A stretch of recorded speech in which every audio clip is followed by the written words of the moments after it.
Pour demeurer une vedette incontestée, il s'agit d'accepter n'importe quel temps, n'importe quelle route et même des pavés. Paris-Roubaix par exemple, une course à l'image de Merckx, avec peut-être la poésie en plus.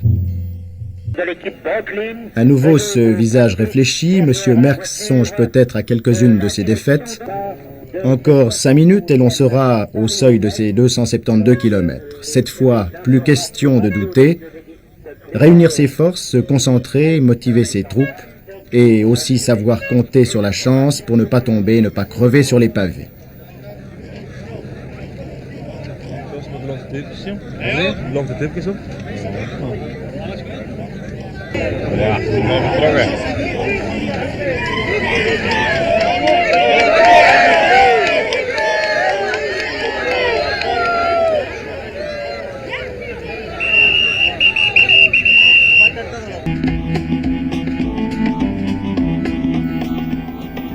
Il faut admettre lors des 150 premiers kilomètres de Paris-Roubaix que Merckx semble plutôt heureux sur sa bécane.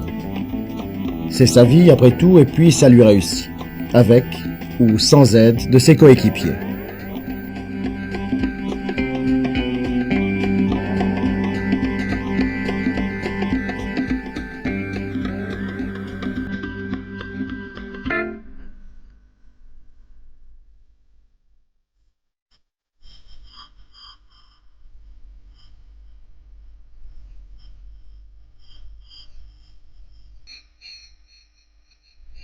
Position particulière que celle de Merckx. Sur un vélo, il n'est pas le plus beau, mais le plus agressif, le plus volontaire.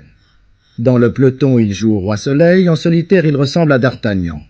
Et tout cela sous le couvert de cette soif de victoire.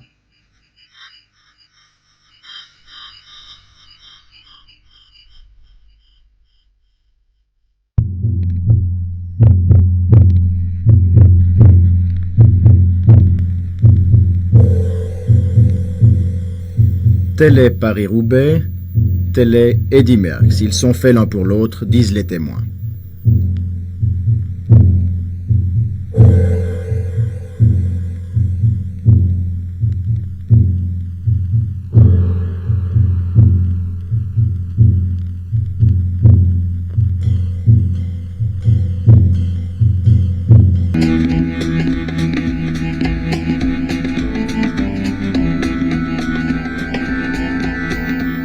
La victoire est assurée, cependant Merckx ne se désunit pas.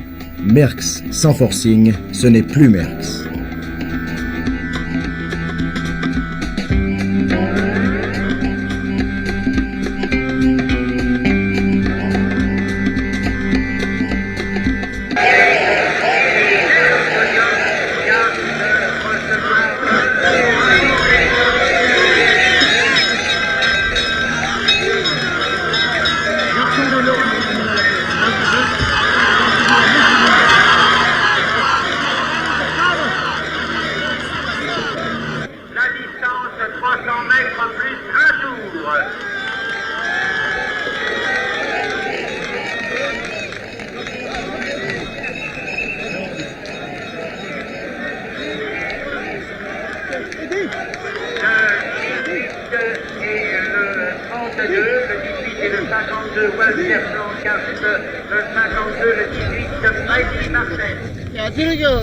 Autre visage, autre personnalité, autre possibilité.